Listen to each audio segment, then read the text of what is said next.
Okay, hello everybody, and thank you very much for joining us today. My name is Gareth, and I'm part of the international team here at Edmentum. Today, the focus of our webinar will be the Mount Kelly School in Hong Kong. I'm delighted to introduce you to Nick Rothwell, Sophie Jackson, and Nathan Beaumont, who will be taking you through their story and how they have used EducationCity in their school. During the presentation, do feel free to type your comments and questions in the Q&A box on your screen, and we will discuss those at the end of the presentation. I also have with me our education consultant, Hayley Taylor, who will also pose some questions as well. So without further ado, I'd like to hand over to Nick and the team. Over to you. Thanks so much, Gareth, and welcome to everyone. Good afternoon or good morning, wherever you are in the international world. So yes, we're going to have our little webinar today. So I'm joined by Sophie Jackson, who is our Key Stage 2 specialist. So she's our phase leader, and Nathan Beaumont, who is our Key Stage 1 phase leader. So they bring lots of information and knowledge on those areas. And I am also the deputy head of Mount Kelly School. So we're an international school in Hong Kong. So it's still daylight here. It's just becoming the end of the day. I'll have to see a few skyscrapers and that in the background. But yeah, we're looking forward to telling you a little bit more about our story and how we have used EducationCity from the off really at the school, but also going forwards with how we've used it in the pandemic, which is obviously affecting us greatly at the present time. Right, so we'll get the presentation up and running. So yes, our main idea of the webinar today was how to get the best use of EducationCity through school closures and what lessons can we learn from the online learning. So we've been in this situation now for the past 12 months and we've had to adapt and change so much with our students coming into school or going home again for online learning. So we've had to be really, really flexible, and EducationCity has actually formed a bit of a hub for some of our online learning. So actually it's been very, very useful and powerful for us through this present time. So we'll talk a little bit more about that in the presentation. So let's get started. Okay, first of all, a little bit about who we are. So we are a British international school, and 90% of our staff are British. We do have a sister school in Mount Kelly, UK. It is down in Tavistock, Devon. We're an all-through school, so we do have a preschool, primary and secondary. We have a very small class size. We're very lucky.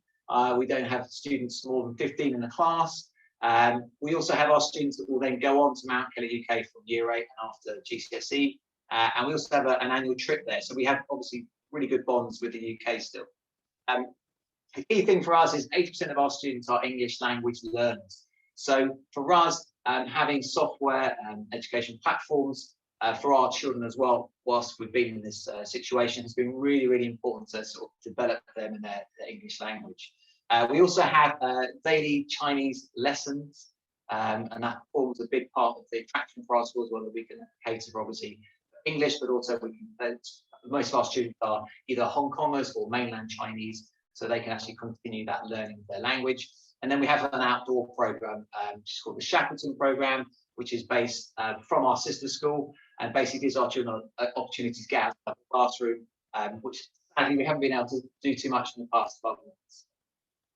Okay, so yeah, our background, as I say, we are, our sister school is in Tavistock in Devon, Mount Kelly, Hong Kong. We set ourselves up in September 2017, and I'm fortunate to say Nathan and Sophie have been on that journey with me and with the school for nearly 4 years now. And we opened up with a small number of children with 52 students, and that was from years 1 to 6. We now have moved up to 150. We'd like to have more, but sadly, things like the pandemic, of course, has reduced our numbers with lots of expats children going back to the UK. We've now extended to year 9, and we're looking to get accredited next year with COVID and BSO inspections. And also we have now got our accreditation to teach up to IGCSE. So we really cover, a wide spectrum of learning years. And we are due to expand in a year's time with a school in Japan and Malaysia. So the Mount Kelly name will hopefully be a bit more out there in the international scene. Okay, so when we first opened the school, as I said, we had a small number of children, but it was pretty evident to us that we need an extra layer of learning for our children, particularly the ELL students, for them to given a little bit more outside of the classroom. So when we finish the school day, we could assign work and give them topic areas to study. So we looked at a platform and we found EducationCity. So we looked at various platforms, but this is the one we first started with. But really, it was there to reinforce the learning that we had obviously done during the day, and also assess that understanding before we moved into different topics. And the key thing for us, we chose EducationCity because it covered the 3 core subjects. So English obviously was the main one for us, but also maths and actually science we've really started to embed and use more with our teaching. And of course, it linked nicely with the British curriculum, which is what we offer here. Parents are very keen here in Hong Kong. There's a lot of access to online learning and computer gaming. And so they were keen to have something extra that they could then offer to their children at weekends or outside of the school day for them to learn and get better and improve. So I think EducationCity was key for us because it also had lots of interactive activities and games, and they love it. I mean, they really do love it. The children absolutely adore playing. And so, yeah, our form teachers chose games for students to play each weekend, initially as a part of their sort of home learning homeworks. And then obviously we moved forwards with that once things changed with the pandemic. But yeah, Key Stage 1 and Key Stage 2 teachers predominantly were obviously assigning those games based on their curriculum objectives. And so it was very quick to roll out to our students once we'd signed up and gone through the so yeah, that was our main starting point for using education. And so, yeah, we wanted to embed EducationCity into our everyday learning. So as you can see with some of the pictures here, particularly on the bottom left, we can really use it in the lessons as well. They can have iPads which they work from, but also we can use it in our whiteboards. We get students to come up, and so they're very, very confident with using it now across the curriculum. It's very friendly for us as well. So iPad friendly was a key thing. Previously, a few years ago, certain games we couldn't use on iPads, but now we're really pleasing to see that EducationCity has now made all the games accessible on iPads. And so that's made it very usable for our students at home and at school. And really we use it at the start of new topics, so we can sort of assess the understanding initially for the objective or the area that we're looking at. And then we can use it again to revisit once we finish those topics. Something that we're looking at during the week, or we can set it, say, during the weekends. And they are a great start for lessons, as you'll see later on. We use it with our online learning. Nathan used it a lot with Key Stage 1 when it came to our recorded videos with our blended learning. We had lots of, particularly with Key Stage 1, recorded rather than live lessons. And so he would then talk about education and then they'd go off and do that day. And so yeah, it's been really vital for us. So English language learners, we have a lot of EAL or EAL students, say 80%. Therefore, English understanding is an area that we really need to focus on with it.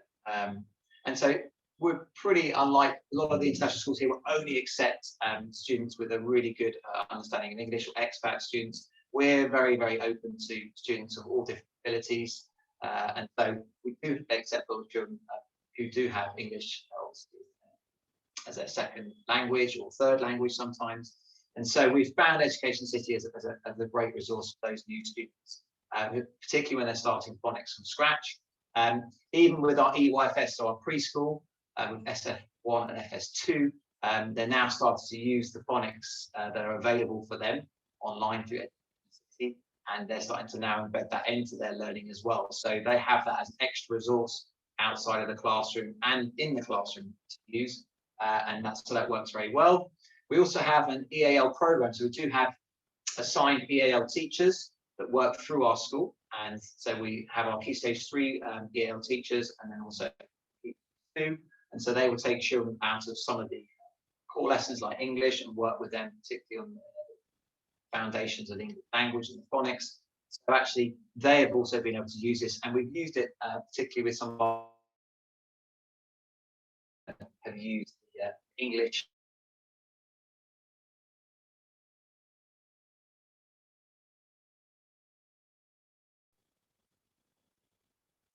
So we had to create a home learning program. So we went through this a lot earlier than a lot of other countries, because obviously the pandemic started here early on, but also we had things like protests and social unrest that started October 2019, a long time ago.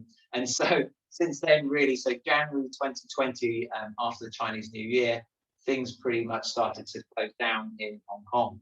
And we've had a lot of time where we just haven't had any children at all. And then we have gone through, we've had and then the numbers have risen again, and so the government has closed schools again. And so we've been on and off really for the last 12 months. We still don't have students in all day.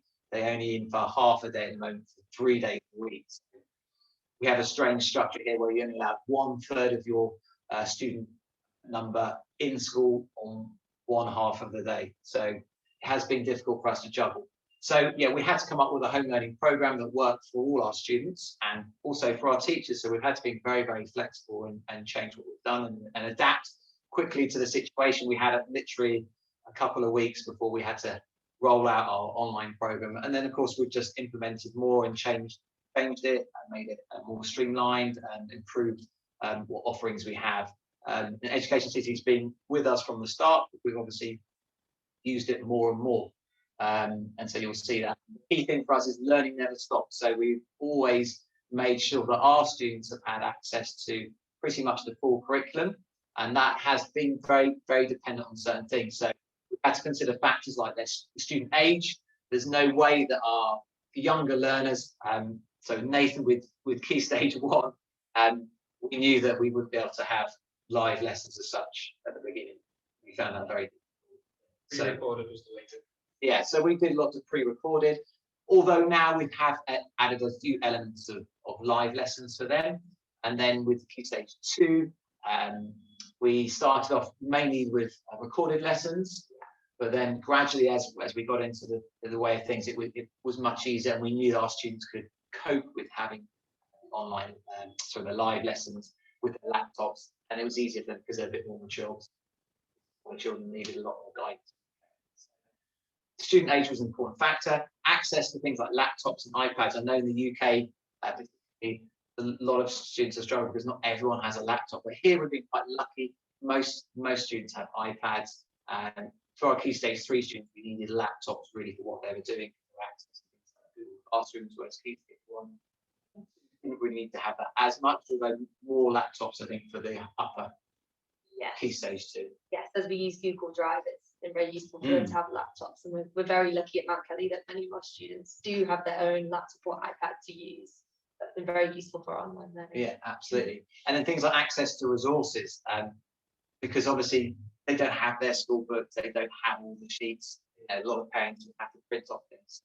We've put a lot in place to give them resources, whether that be actual physical resources or actually online resources, so software like education platforms. So we have added more of those platforms to our online learning as we've gone through this past year, and I think lots of schools have that. Lots of opportunities where schools are being invited to use their products, so we've made the most of that. Screen time as well is a key factor in here for age. So obviously the younger ones, we don't really want them to be looking at a screen all the time. And then obviously as they go up in age, the older ones can have more, but again, we still need to be very mindful of the fact that we don't want our students to look at screens all day. So we have had to mix up their learning, give them different things to do, not just looking at the screen. And so we've done various projects the year and days off screen as well to talk about that. And then synchronous versus asynchronous learning. So are the children just having purely online? Are they having just purely recorded videos, or are they having a mixture of both of those? So we had to work out where that sat. And as you say, as the younger ones, it was more recorded, but as the older ones, mostly was going to be live lessons. Okay, so we had to come up with a home learning program, and so we had to make it quite visual to our parents so they could really see it and understand it. I say a lot of our parents don't have English as their native tongue, so we had to just sort of highlight the key areas. So we had these little posters that we sent home to parents. They could understand, what things they were looking at. So, Key Stage 1, some real-time live lessons, daily set work. We have daily feedback sessions, and that's something we do now. So they'll have a check-in the morning, first thing in the day, and then a check-out, what work they've done. Live assemblies. You've both done lots of live assemblies. Yes. And they've been really important because it's good to keep the sense of community with our students. We've had they do up to 8 students on at the same time with teachers, so it's really nice to keep that up and running. You do spelling tests every Friday, so they'll do that online. So we've got a platform that does that. We have one-to-one reading sessions. We're very lucky here. We have teaching assistants as well in our classroom, so we've got to create lots of programs with that. Yes, many timetables to get in all the one-to-one reading, but it's been very successful overall. So. And that's actually an interesting point that we've actually found that reading has improved, because we wouldn't necessarily have been able to give them that time and attention in the day to read. There's so much to cram in. So having this online has been really good. And also some of them had support at home with the language. Reading skills have really improved. Something I was just going to say, whilst the children are doing one-to-one reading, that's actually the perfect time when the other children can use our online platforms like EducationCity and some others that we use. So we set those activities to take place in the time when the children are doing other children are doing one-to-one reading. So it works really well hand in hand with. Yeah, it does. It means that they're not waiting for their reading sessions. They're doing their EducationCity allocated tasks or whatever. Then we had something that Nathan came up with, which was quite good. I'll give you this one. The Mount Kelly coach. The book bus. The book bus, yeah. Yeah, so obviously, like Nick said, getting the resources to the parents was really important, because while they were learning at home, we had to put a lot of, we needed the parents' support greatly. So to ease that with their printing, we set up our school bus system. So we have school buses that bring the children to and from school. So we kept those open, and we delivered all of their worksheets. So we would make sure that all of their worksheets each week were printed, and then they would go do the rounds in Hong Kong, and then each week it would be a handover with the parents and the teachers, just so that then we could get their work back and we could mark it and offer feedback. So even though the school was closed, the children still had their work give feedback on, and it just really helped, like, use books from the library. So Nick mentioned obviously the reading, so they had access to lots and lots of different books. No, it was vital. Then all the different platforms, school counsel as well. We have a counsellor on site who can help out with obviously well-being and issues at home. And so it was pretty much 24-hour learning. The older ones would have access to their Google Classroom, Google Drive, so they can do work. Obviously, we didn't want them to be working past a certain time, so we had to talk about parameters of learning time. And then we'd have themed projects, and then our Mount Kelly never stops. And then we get to give them expectations that you can see on the other side here. We sort of try and break it down for them of what they should be doing during the day to make it a successful day. And things like attendance, we had to be quite strong with that with our particular older students, because they weren't very good at getting up, or they missed their times for their lessons. So we had to take a daily attendance and also attendance for each of their live lessons. So we were saying, we wanted 97% of attendance for those online lessons, and that was good because it gave us something to get back to school below this, and also we can feedback to the parents on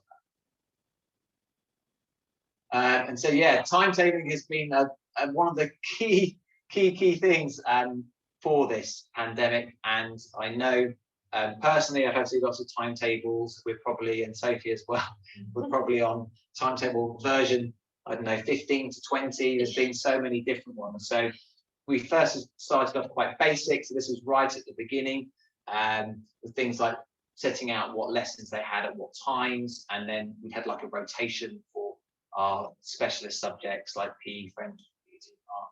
And as you can see, there was time, certain term allocated for when they would do things like rock stars, like that. Also, we had to give online rules, really important, particularly with Zoom. Keep it safe, but also let's talk about what things we could do. We insisted that they wore school uniform. We did have students in pajamas and things like that, so we had to deal with all those elements of eating food at the same time. Obviously, safeguarding issues. You should be only the student on the screen, and then with somebody had other people appearing. So we had to set out all those for them so they understood. But they're all pretty good now. particularly with Zoom as well, safety, you know, when they enter our lessons, they have to have their full name and their class. When they,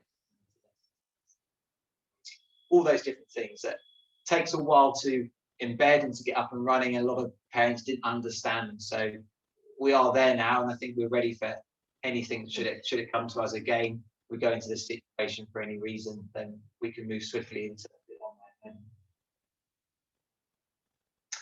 So yes, key stage 1. Do you want to talk a bit more about that, Nathan? Do you want to watch the video first? I'll do a little explanation. Yes, I'll do that first. So obviously Nick mentioned that EducationCity we used in the classroom pre-pandemic, and that's true. He mentioned that we used them in classroom starters and as weekend home learning, because with such a long school day in an international school, daily homework wasn't really done, even though I think a lot of our parents would wanted that, but it's good to give the children that break in the evening. So we would set maybe 1 or 2 English and maths games over the weekend, and we found that really useful because it backed the learning done in the classroom that week, and we could track the attendance and completing those and check scores. So we were using EducationCity pre-pandemic, but then we definitely kicked it up again once the pandemic came. So we just made sure that, because EducationCity links the British curriculum and we follow the British national curriculum, you can search on there to find exact games to link that curriculum. So every time that we did a lesson in English and maths, we would always find a suitable game for the children to do. And it was a good way of breaking up their online home learning, just to make sure that they weren't always staring at the iPad watching a learning video or completing a worksheet. We found it really multifaceted with the games that they could play. So lots of the games they can drag, they're very interactive. So we would make sure that we use that each lesson.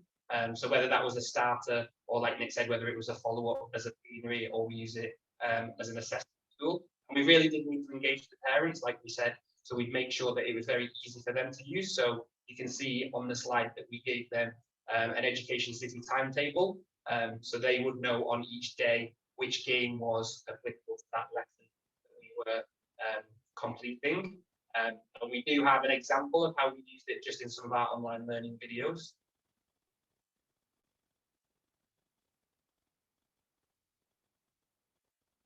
Friday, before we start our math learning today, boys and girls, can you go over to EducationCity and play the Learn Screen Art Time Scores, where you will be learning to tell the time using O-Clock and Art. Okay, well done. Now that Learn Screen is really going to help you today. So just as an introduction to that online learning lesson, the children then can pause the video at that point, and then they go over to play the game, and then obviously the online lesson, which is pre-recorded, would then go through. In that scenario, it was obviously telling the time. We have got another video just to show how we used it in English as well.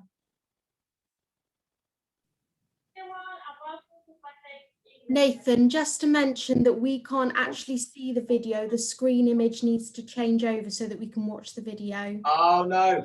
Okay, thank you. Thanks, Haley. We'll see if we can play that. I don't know. We can do it at the end. So there's no problem. Oh, shame you couldn't see Nathan doing his bit. Yeah. So yeah. So just to carry on. So obviously, EducationCity we found obviously very useful. The children do get a lot out of it. We find in Key Stage 1, like Nick mentioned, with our English language learners, that one of the benefits of EducationCity is the fact that it is so language rich, and it's not just dependent on the children having good reading skills. So each game and activity for EducationCity, you can press the audio button, so the question is read to the children, which is really helpful in a subject like maths, where we're not actually wanting the children to know their reading level, we want to know their maths level. So the children that might struggle with reading, they can have their question read to them by the game on EducationCity, and then they can still complete that. So even though they're an English language learner, they're not hindered by their lack of language, because they can hear the question. Yeah, so can we see that now, hopefully? And before we get started, you can run the EducationCity, and today your game is called Luke. Okay, let's look at our form. We're going to change elements of a story. Now, elements. That's fine. We've got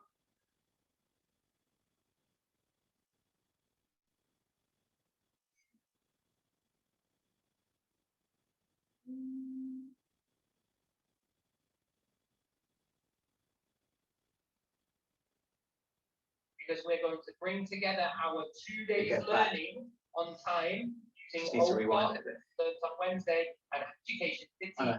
and play the learn screen half time scores, where you will be learning to tell the time using OPOC and half past. Perfect. Okay. So yeah, so Nathan has got a big library of videos that he's created for daily online learning. So yeah, it's quite a lot. I think all our teachers have now got a huge library of resources that we can use at any point, but it's been vital to do that. Thanks, Nathan. Right, so Key Stage 2. Sophie, do you want to talk a little bit about how you've used it? Yes, so as Nathan said, we were quite similar to Key Stage 1 before pre-pandemic, but when we first started the school, we would use Education City in the classroom as an interactive game or as a starter or a plenary to a lesson, and all the children would play together. Or sometimes we booked the iPads and they could play individual games. And then we'd often set maybe one activity or two activities as part of our homework for the weekend.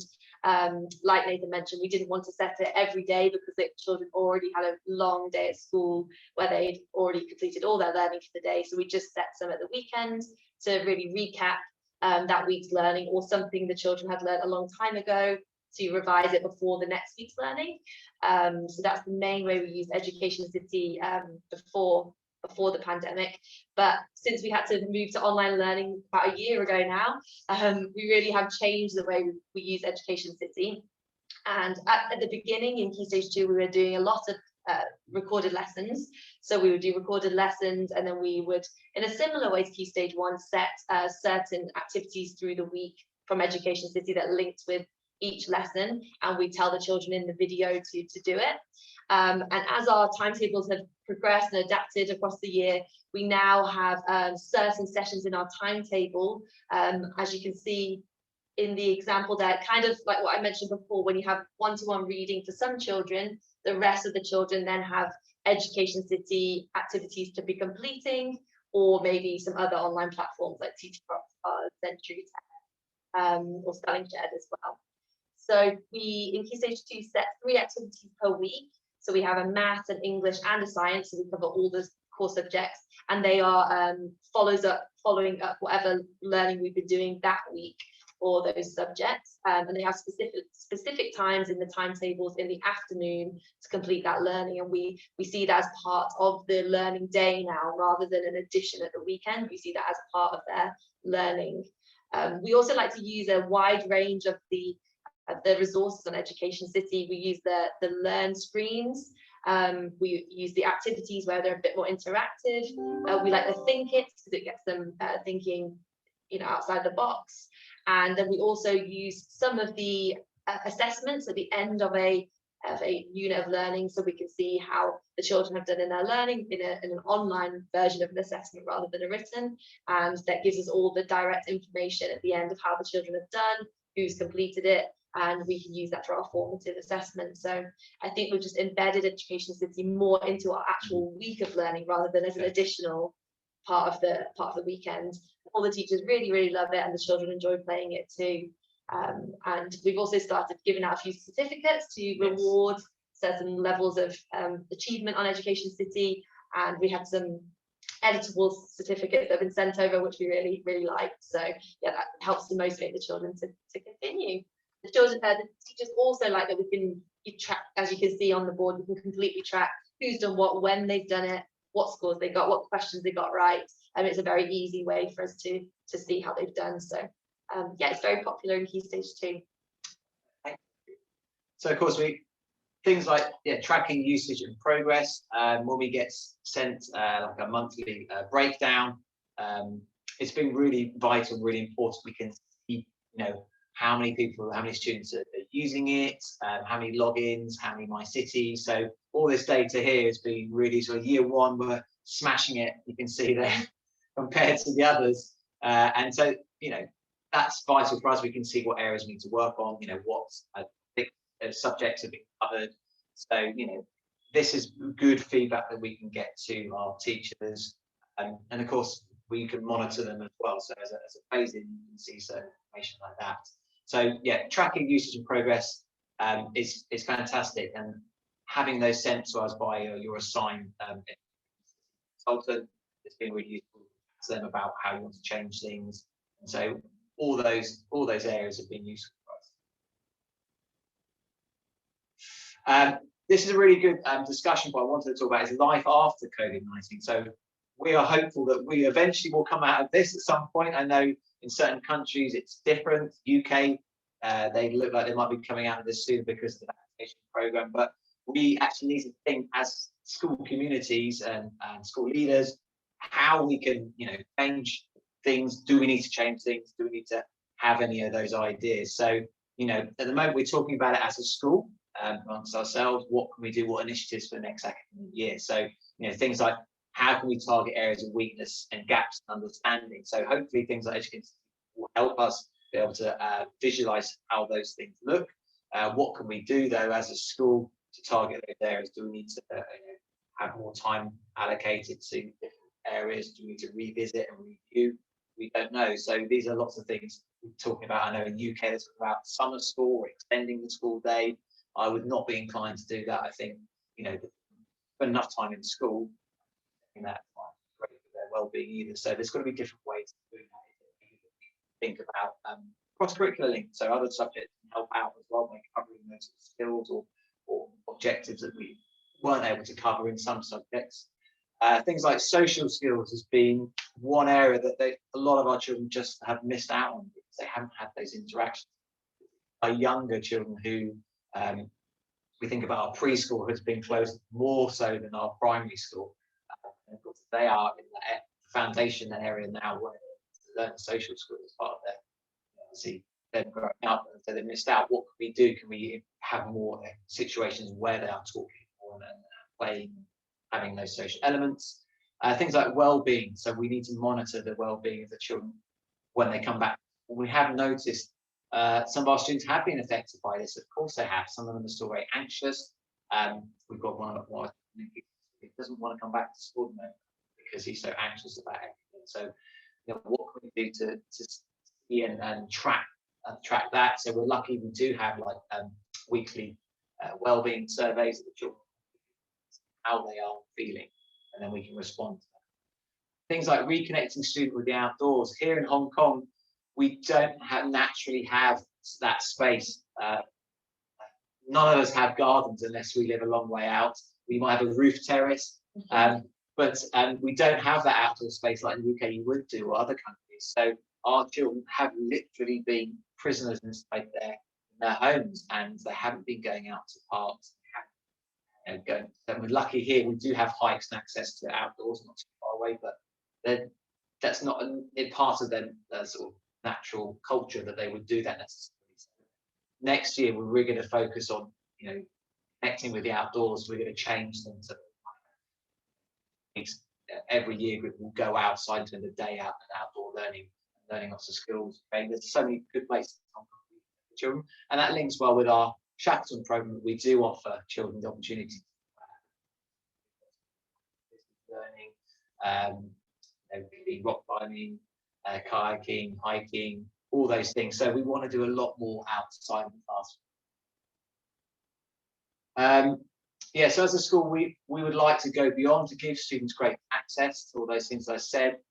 Fortnightly targeted outdoor learning days, each year group, social skill groups. We do have that already starting to be set up. We know some of us really struggle with reintegration to school, reviewing topics, and cross-curricular teaching to bridge those gaps in learning. So you can see we do have access. We're very lucky. We can get to the beach, you know, take the children there. We can go sailing on the back of Hong Kong Island. So there are things that are quite close by for us, but a lot of at the time now they're obviously closed.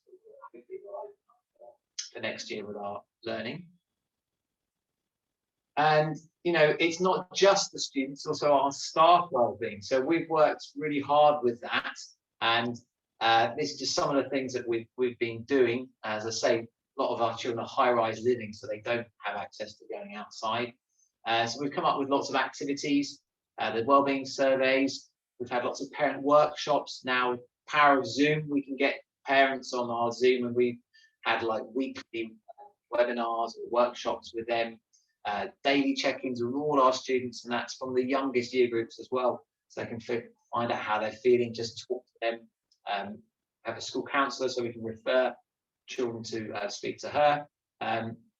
We've promoted charitable contributions in Hong Kong community, so we've been feeding, our charity this is Feeding Hong Kong, so the children, even though we've still been going through this pandemic, they've been, when they have come in, they've been collecting food that have used, and we've brought that food on to Feeding Hong Kong, so just to get them to think about other things within the community, that other people are suffering more than us with the fact they haven't been able to work, or they haven't been able to earn money to buy food. So we've had to, similar to the UK, where we have that go out. Random acts of kindness day, so days where children have to write down good things about somebody within the school, something kind that they can say about others. We've got a picture here of our PE department, so they've had a YouTube site so the children access that and see videos, and it's nice to have an Autumn Buster. There's lots of funny games that they can play and use things within the house rather than, they might have sports equipment, but we've used, you've seen all the videos, I'm sure, toilet rolls and things like that, juggle or activities, using things in your own living. And there's some more stuff, so we've done around no screens days, so we have some of those where we give them a learning menu, so a starter, a main course, and a dessert, and they have different things they pick, choose to do during the day, and then they have to send that and submit that to us after the weekend.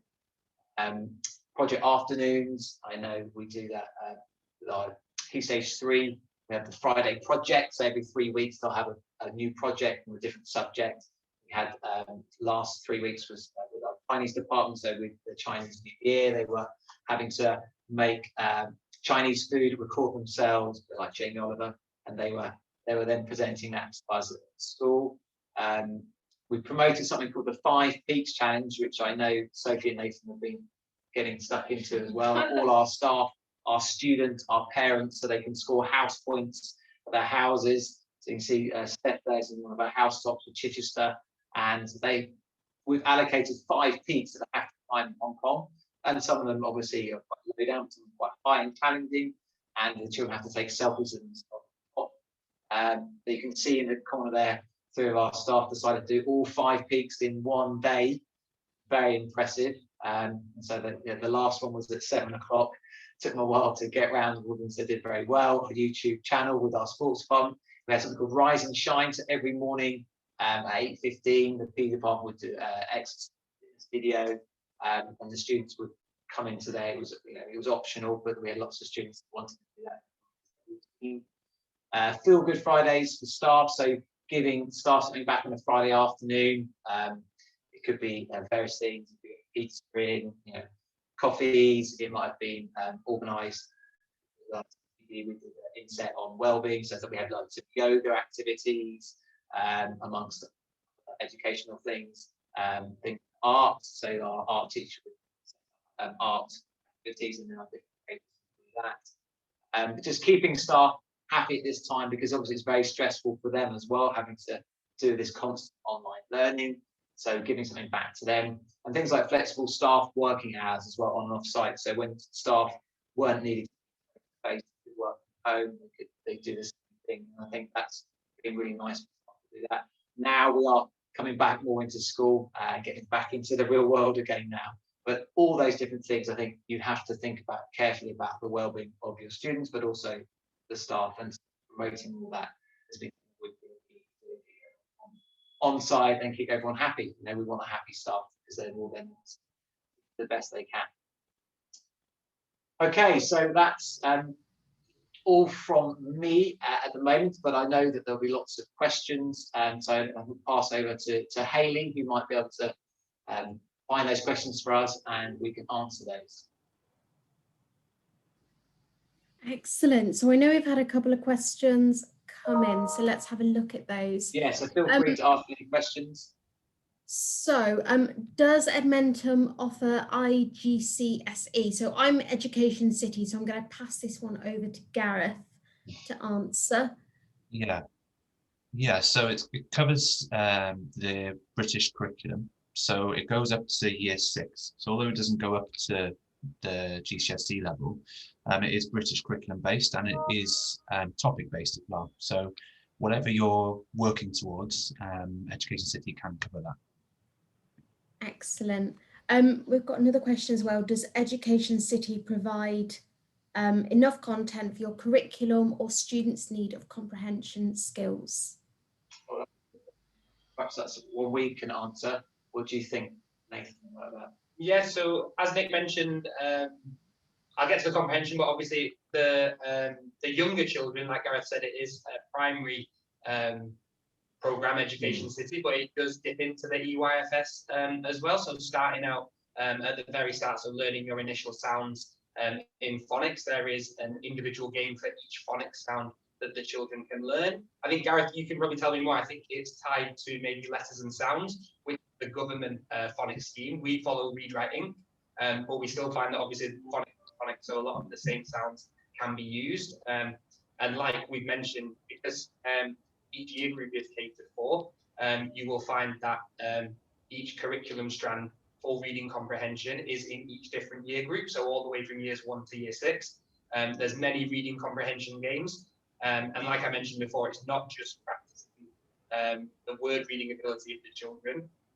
Children that might not be able to read all of the words can still access, because they can use the audio clip of it being read to them, and then they can have the question read to them as well. So even if the children aren't as strong readers, you can still see whether they understand what is being read to them, which is one of the curriculum. So I definitely think that there's a lot of reading comprehension games, and I think, yeah, there probably is enough content to go all the way through the primary level. You'd agree with that as well, Sophie? Yeah, I'd agree. Even going into key stage 2, the reading comprehensions sort of marry up with the expectations in each year group.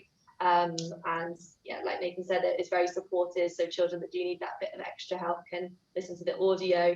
But there's also help with comprehension in other subjects, such as science. There's learn screens where there's key vocab, and they have the definitions, which help with the comprehension on different subjects as well. So I think the learn screens do support that in one of the activities. Yeah, I think it's been a really good coverage, as I say, through primary and even down the EYFS, but not IGCSE yet, but it's been good for our EL students as well. I couldn't have answered that better myself. Thanks. Thanks, guys. I've got a couple of questions, if that's okay, Gareth, if I can sort of start with those. Yeah, go for it. So more questions, sort of Nathan and Sophie, actually. With having such small classes and sort of children using Education City from when they very first start right through, do you find the need to differentiate sort of the My City work? Or is it sort of a case of you create the folder and they all have a go at it sort of independently? Yeah, so on differentiation, it is really good because there's not the one-size-fits-all approach. So obviously, if you have got different level children, then you can dip into different year groups. So even though I teach year 1, I'm not restricted to year 1 games for those children. So any high achievers, you can dip into the year 2. And then, yeah, you just set them a different homework activity. And then they can have access to those games. So you can differentiate it like that.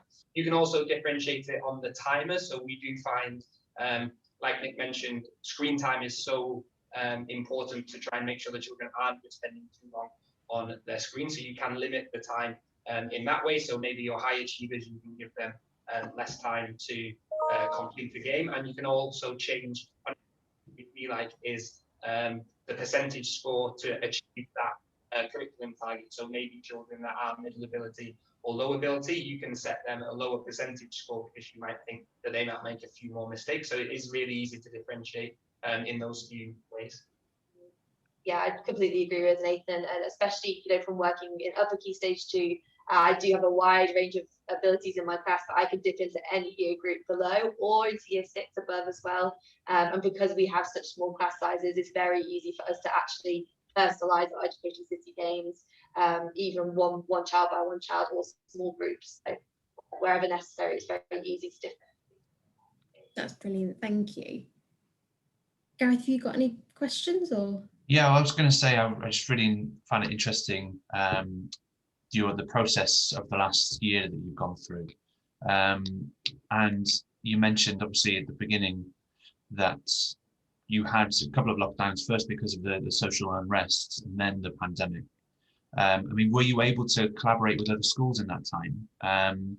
Because obviously you were one of the first schools to go through this process. How was that? Yeah, no, that's an interesting question. I think, interesting enough, we didn't really collaborate with too many other schools out there. Something we would like to have done. We collaborated. We did obviously talk to our school, and they wanted to know what had happened, how we'd approached it, and what sort of lessons we learned. So there was that as well. There was communication important. It's been quite interesting because it's quite a competitive market over here in schooling. So lots of schools have come up with their own ways, and then everyone's saying, "Oh, this school's doing this," or they're not using Zoom, they're using Microsoft Team, and so yeah, of course, every school is very different with what they offer. But from what our feedback from our parents was, we were providing a really good service, and we are now with online. And also the interesting point is, in Hong Kong we have lots of typhoons. So there's a typhoon season where you normally get a typhoon day where it's too windy to go out, and so schools are closed. Well, those days are gone because now obviously we can just turn it onto online learning, so we can have our timetable just there, and they just switch straight onto it. So it does mean that it's been fantastic that students don't miss out on their learning because of that. I don't think we'd ever make our teachers teach medicine, which is really, really very dangerous. But doing a T8, that's very possible. And so it just shows how learning has changed vastly now in this time. And also it's a privilege to have face-to-face lessons. So who knows, I know there's some schools that are online schools purely now, and that is the way our learning is going. It's easily accessible, and you can teach to larger communities. It doesn't have to be not have up to 40 kids in a lesson, because for them they're just another face. But obviously it's back from it will be harder. But it's changed the way we think about how we teach the children. And some of the lessons learned for us is that we can use that with things like homework. So we don't necessarily have to give them homework in school. We can set it outside as well when they get home. So they don't have to bring books. The resources are there. They can do that work online. So there's no excuses anymore. Also for I forgot to bring my book, I can't do the learning homework tonight. It's online, so it's going to be there for them. So it has changed things vastly. And it's good to collaborate, of course. And that's something that hasn't necessarily happened as much. But I know maybe in the UK that lots of schools collaborated to come together to work out what's best.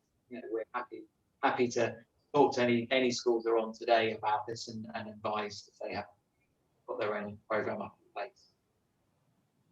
Perfect, thank you. And what we'll do, we'll publish this webinar online in case you need to go through it again or find contact details. I'm conscious of time, we're a few minutes over, but Hayley, do you have any final questions? I just wanted to sort of first of all praise you on the sort of the recognition of student wellbeing, and I love the idea of sort of that personalised school bus. I think that's fantastic, and I think it's something that every school should follow. I think it's brilliant. I was just going to mention, as an ex-teacher myself, love projects. I think projects are such a good way of sort of emphasising students' individuality. And you mentioned about having the sort of theme projects on your learning overview. Is that in a specific subject area, or is it across the range? And how do you think Education City sort of helps in those projects? Yes, I mean, it has been. It depends what phase it is. So our older Key Stage 3, it's more they will have each of their subject project. Key Stage 2, it is more sort of science based and topic based. Yeah, our project, it happens every Friday afternoon where we have some no Zoom, no screen time. We want them to do something practical, maybe work with their families, maybe collaborate a little bit and just have the project time, and it's always based on their topic because we run a topic-based approach. So it's very cross-curricular, and we find they do dip into other subjects with their projects. They dip into English, science, obviously geography and history too. But sometimes the skills that they've worked on in the week from the Education City games can lead up to something that helps with their project. But it depends on the project. It's it changes. Yeah, and we have theme days. So interestingly enough, we do have World Maths Day coming up on Friday, and so we are using Education City, and our children are dressing up as the Education City characters that you see on your screens. And so we're very happy to send you photos of some of those, see what they come up with. And that's that's the way to do it. We still want to carry on doing things like this. It's so important. Children love it, and they really absorb more and more in a fun experience as well. So yes, definitely looking forward to that next Friday. I can't wait to see the pictures as well. Yeah.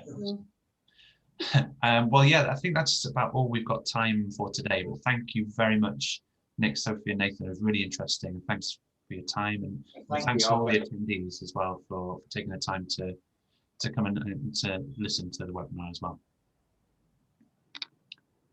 But bye for now. Thank you very much.